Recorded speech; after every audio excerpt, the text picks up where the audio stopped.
Hello, welcome back to another video, and this is Munyu, the maestro behind the beat.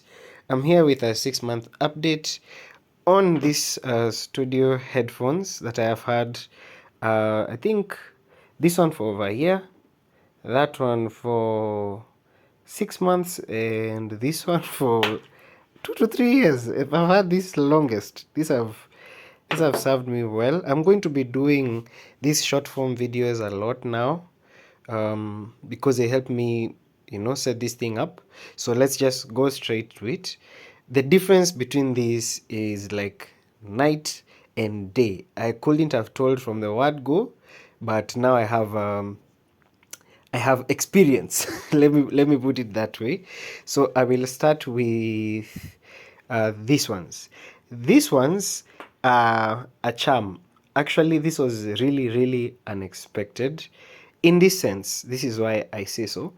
When I got these, I believed I was getting value for my money because these were cheap.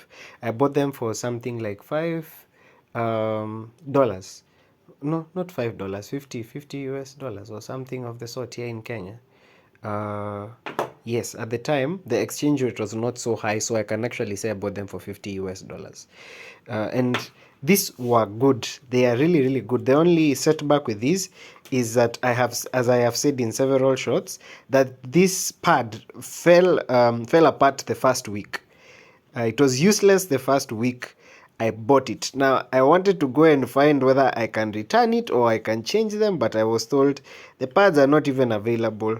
So I had to carry my cross, bear my burden, cut my losses, and deal with this. So this is what I used to make music for the first period let's just say when I started getting into it well. And this introduced me to good surround sound. Of course, there's leakage, so you can't do good music recording because of this area here. The sound will leak if you're trying to record, so you'll be hearing much of the mix in the recorded vocal. But this introduced me to good surround sound, and they have very good fidelity. They are a good starting pair of headphones for a beginner. I will say that. Now, let us move to this one. I will explain what I have found to be good and then explain the differences in how I use them. Alright, and then I'll finally tell you guys which ones I use less now. Alright, this one was a bit expensive. Now I don't know how much you guys would buy this for, but these ones were expensive. Currently they're going for, what are they going for? They're going for something like 140 USD here. So I bought them for the same, and they were good. They were good. I'm trying to get my thoughts together regarding this because I feel like I have a lot of mixed thoughts. Now, these are the Technica ATH-M20X. But as you will hear from the ratings, with time you realize that it's also true. They said if you want to start earlier, or if you want to start with a good pair of headphones, start with the ATH-M30X and go upwards. That's what they recommended. I haven't used them, so I don't know. I just know immediately I used these ones, I could tell there was no surround as good as a surround as you get in this one, or a soundstage as you get with the HPS5000s, but they were good in that it had good boost, perfect noise cancellation. These are good for recording music. These are really good for recording music. I use them when I'm recording. I also use them when I want to disappear, and you can use this on your phone, you can use this on your PC. You don't need a sound card to use this. Same as these ones, you don't need a sound card to use them.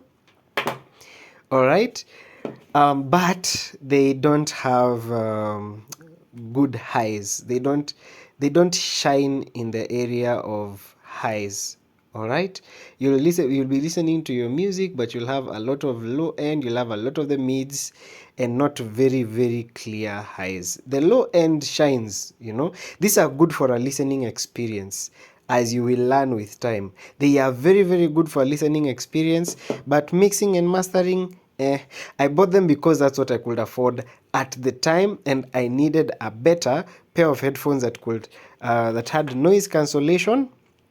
All right, that will give me a bit of the low end. One other thing I didn't add is these ones here don't really give you good low end. You'll be working with maybe 30, 40 hertz and above for these particular ones.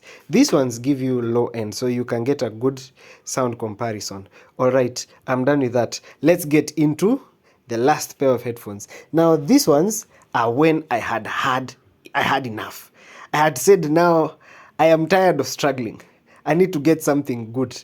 My mixes need to go to the next level. So what did I do? I put together some money. Oh, by the grace of God.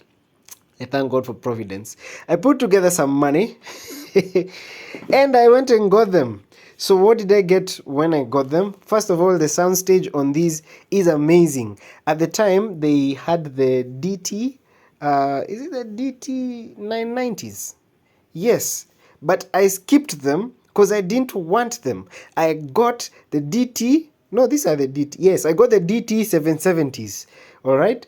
Why? Because the DT-990s take me back a step and I'm not going back to Egypt, all right? I'm staying where I am. So I went and got these ones. So these ones come with good noise cancellation. They have that.